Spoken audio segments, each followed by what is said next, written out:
الله أكبر الله أكبر الله أكبر الله. السلام عليكم ورحمة الله وبركاته.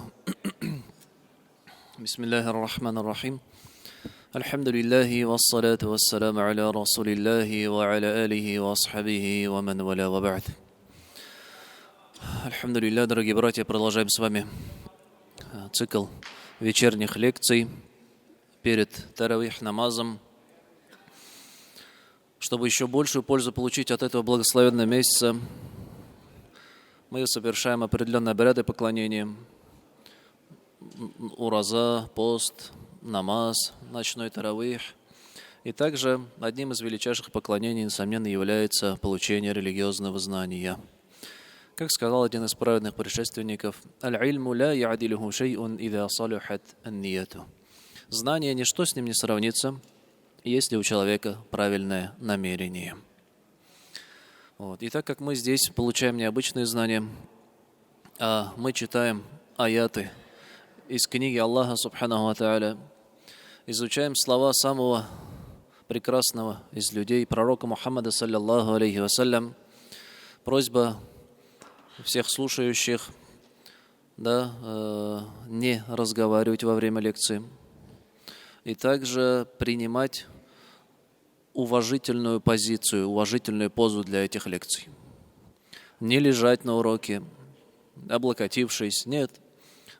На нас доходит от ученых, что когда они вели обычную беседу, они себе допускали, что могли прилечь или облокотиться. Но как только они слышали слова пророка Мухаммада, саллаллаху алейхи вассалям, или же слова Всевышнего Аллаха, они тут же принимали уважительную позу. Поэтому, дорогие братья, кто лежит, вот у нас есть кто облокотившись лежит, сядьте, пожалуйста, и проявите уважение тому, что мы здесь читаем. Хорошо. Альхамдулилля, сегодня у нас 8-й день поста завершился. Просим Аллаха Субханаху ва Тааля, чтобы Он принял наш пост, принял все благие деяния, которые мы в этом благословенном месяце совершаем. И лекцию хотелось бы начать с напоминания, с очень удивительного хадиса. Этот хадис приводит сподвижник по имени Тальха ибн Убайдилля. Сподвижник Тальха ибн Убайдилля приводит хадис. Этот хадис приходит в сборнике имама ибн Маджа, является достоверным, и говорит Тальха: однажды к пророку Мухаммаду, саллаллаху алейхи вассалям, пришло двое людей из народа Бали, которые жили неподалеку от города Медина и исповедовали иудаизм. И вот двое людей пришли к пророку, саллаллаху алейхи вассалям, уже в Медине. Для чего они пришли? Они приняли ислам. Засвидетельствовали, что нет божества достойного поклонения, кроме Всевышнего Аллаха, и что Мухаммад, саллаллаху алейхи вассалям, его раб и посланник. И они сделали это в одно время. И таким образом их путь мусульманина обоих начался примерно одинаково. Однако один из этих двоих был особо усердным, проявлял старания во всех делах, в поклонении, в знаниях и в других благих делах. И вот это его усердие проявлялось также в сражениях на пути религии, защищая религию Всевышнего Аллаха Субханаху ва Тааля. В итоге он отдал свою жизнь. Он умер шахидом, то есть мучеником, и отдал свою жизнь на пути религии. Второй же человек, он не был особо усердным, однако он прожил на год дольше. Он прожил на год дольше и умер через год после смерти первого своей смертью. И вот Тальха ибн Убайдилля рассказывает: и вот я вижу сон однажды, что я стою у врат рая, и рядом со мной двое этих людей. И вот врата открылись, и вышел оттуда ангел и позвал с собой того, кто умер на год позже. Его завел с собой. Затем вернулся и забрал с собой того, кто умер на год раньше, шахидом, мучеником на пути религии. А затем уже, вернувшись, обратился ко мне и сказал: «Ирджи, вернись, ибо твое время еще не пришло». И я проснулся, говорит. И этот сон меня очень удивил. Этот сон я начал рассказывать другим сподвижникам. И они тоже удивились. Как же так? И таким образом эта весть дошла до пророка Мухаммада, саллаллаху алейхи вассалям. К нему пришли сподвижники, рассказали. И он задал им вопрос. «Мин айи залика та'джабун?» От чего вы удивляетесь? Что вас в этом удивляет? И тогда же сподвижники сказали: разве тот, который умер первым, не был более старательным, не был более усердным и даже отдал свою жизнь, защищая, оберегая религию? Что может быть более величественнее этого? А другой, он был менее усердным и не умер шахидом, а умер своей смертью. Но при этом первый вошел в рай позже второго. И тогда пророк, саллаллаху алейхи вассалям, задает вопрос. «Алейса кад макатха хаза ба'даху санатан?» Разве второй не прожил на 1 год дольше первого? Сподвижники сказали: да, он прожил дольше. И далее пророк, саллаллаху алейхи вассалям, продолжил говорить: وَأَدْرَكَ رَمَضَانَ فَصَالَ وَصَلَّ كَذَا وَكَذَا مِنْ سَجْدَةٍ فِي السَّنَةِ. И разве он не прожил еще 1 Рамадан, и не постился столько-то дней, и не выстаивал столько-то молитв больше, чем предыдущий, чем первый из них? Разве он, то есть второй, который умер позже, не прожил на год больше и не выстаивал на столько-то молитв больше, чем первый, и не достиг Рамадана, в котором он постился и выстаивал таравих, ночные намазы, больше, чем первый? Они сказали: «Беля». Конечно, о посланник Аллаха, да. И тогда посланник Аллаха, саллаллаху алейхи вассалям, что сказал? «Фама бейнахума аб'аду мимма бейна ас-сама'i валь-ард».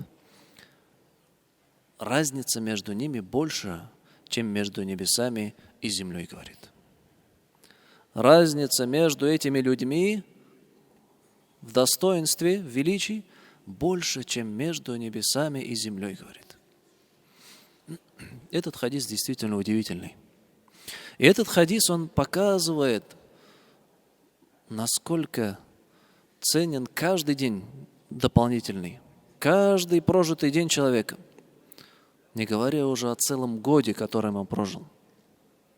Особенно пророк, саллаллаху алейхи вассалям, отдельно выделил 1 месяц. Какой месяц?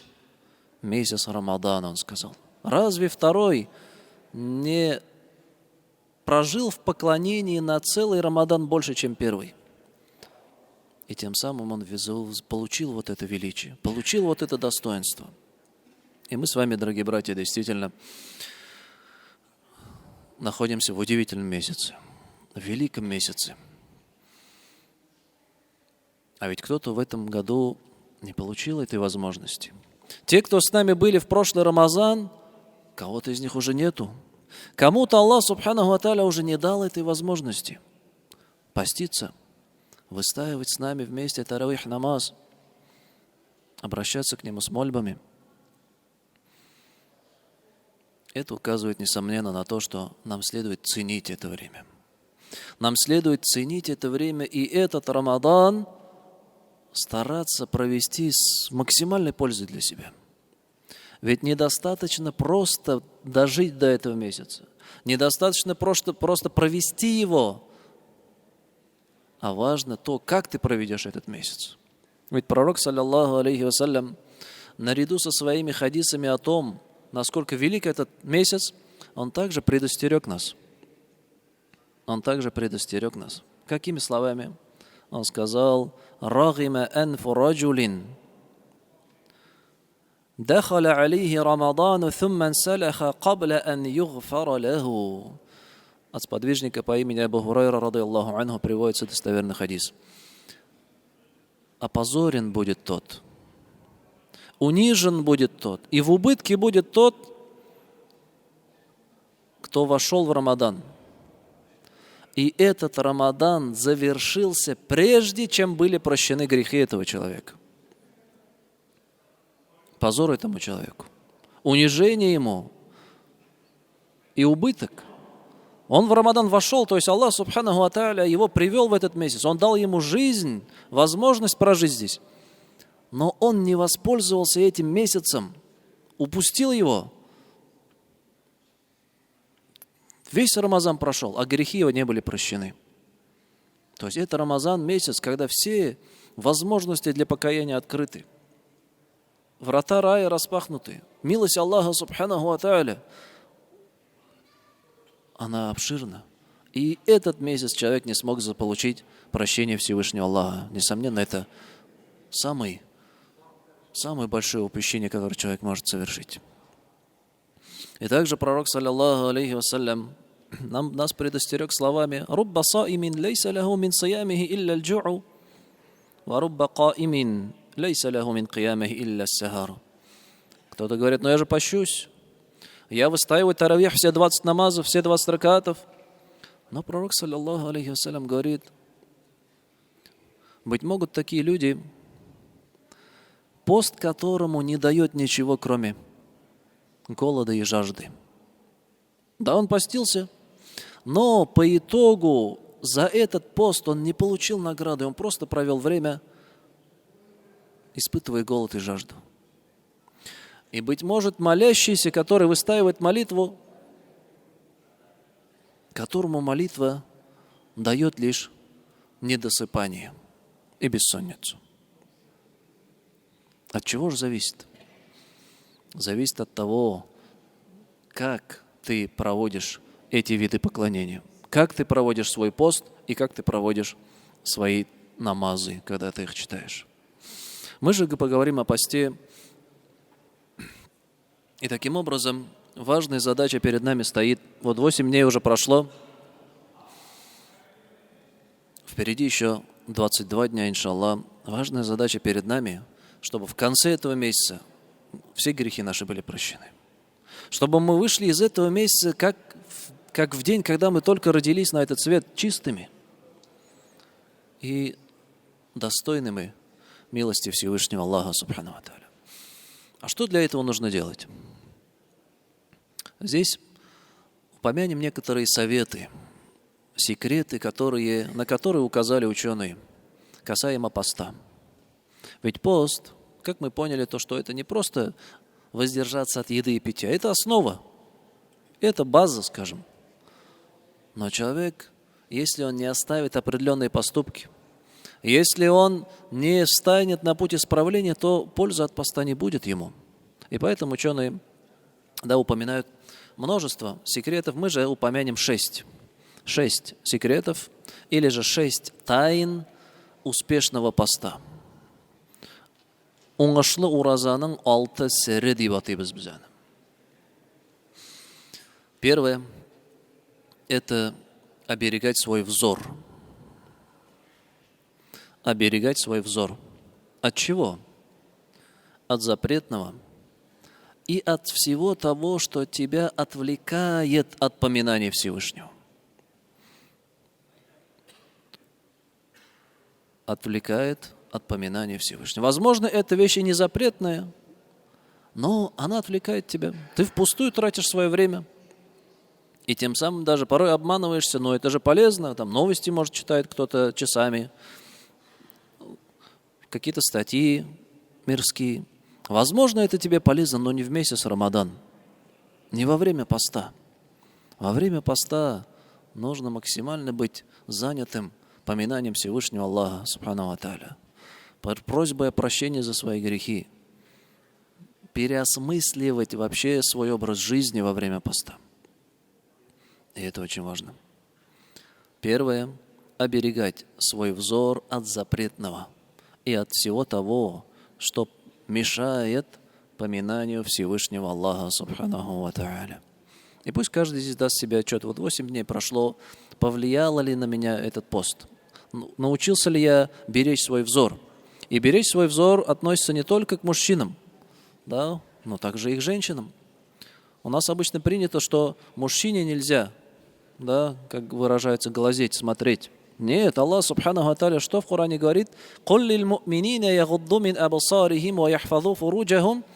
Скажи же верующим мужчинам, пусть они оберегают свой взор, потупляют свой взор и оберегают свои половые органы. И далее Аллах говорит: «Вакуль лиль му'минати ягдудна мин абсарихинна ва яхфазна фуруджахунна». И скажи верующим женщинам также, чтобы они потупляли свой взор и оберегали свои половые органы. То есть это запрет, это повеление Всевышнего Аллаха Субхану ва Тааля касается всех. И мы понимаем, что в нашем обществе, где мы живем, это особенно сложно. Но чем сложнее, тем больше награды, иншаллах.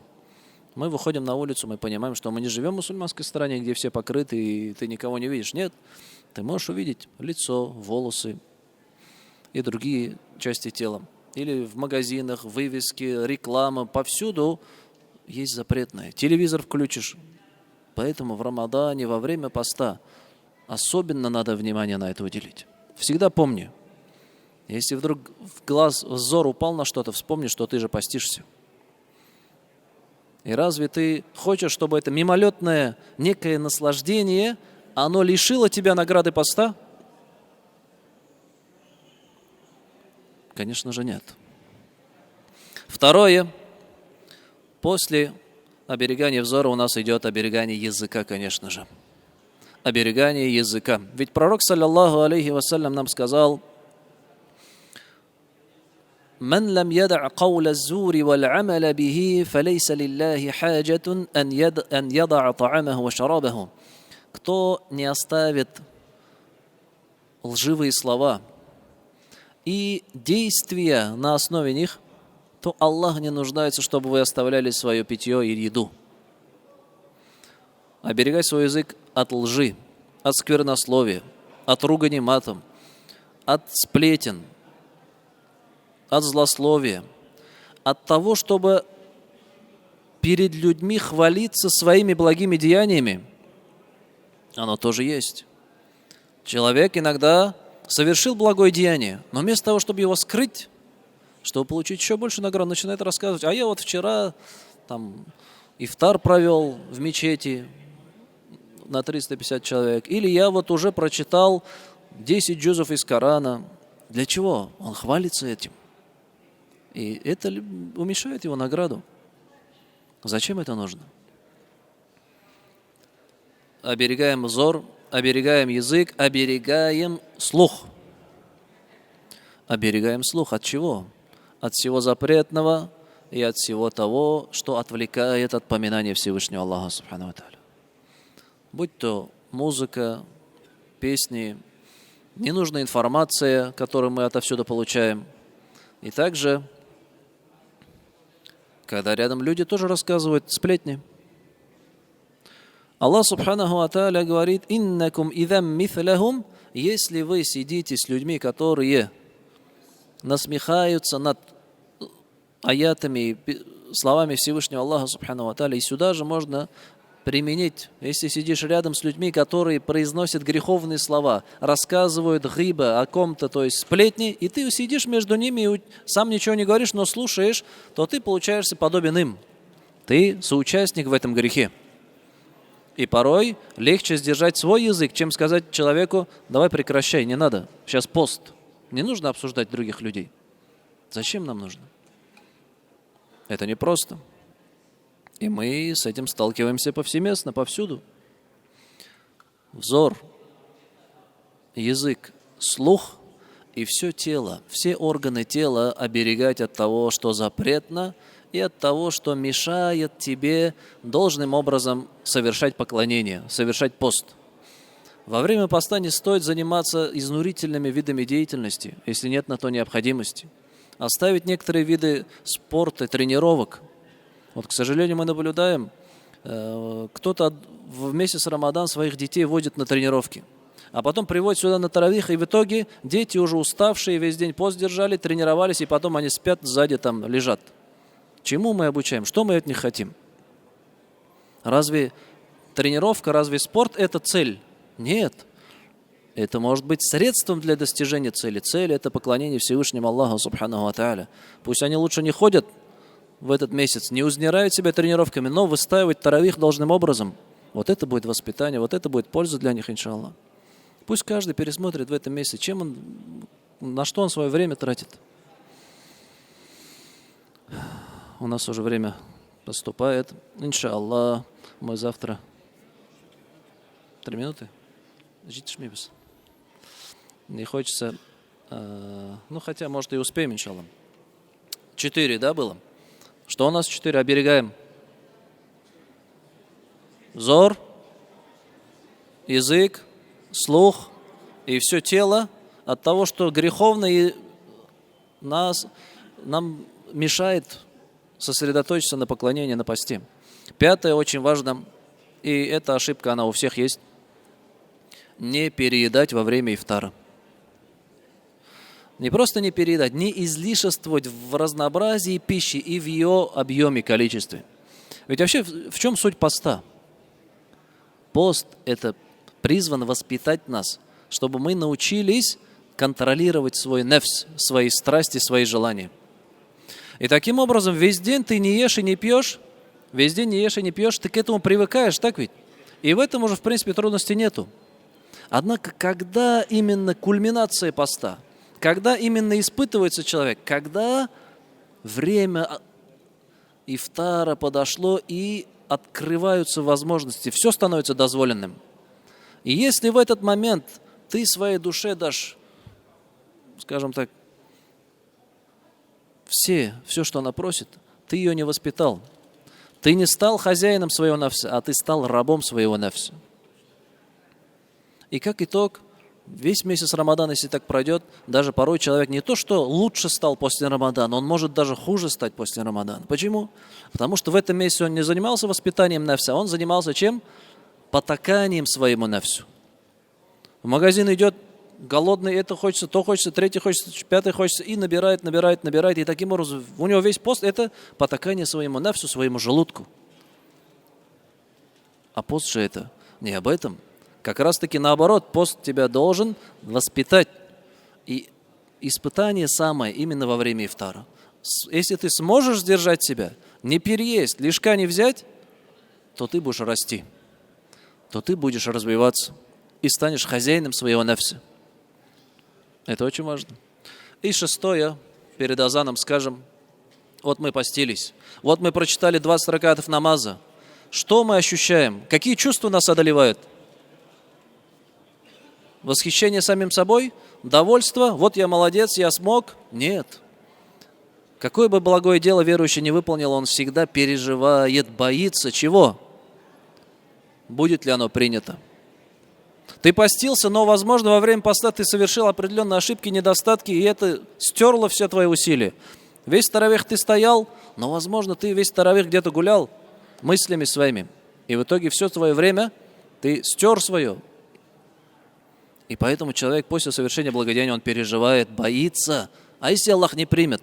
И все твои старания в прах превратятся. И также надеяться, конечно, на милость Всевышнего Аллаха Субханаху ва Тааля. На этом завершим. Субханак Аллахума бихамдика, ашхаду ан ла илляха илля анта, астагфирука ва атубу илейк. Аллаху акбар, Аллаху акбар, Аллаху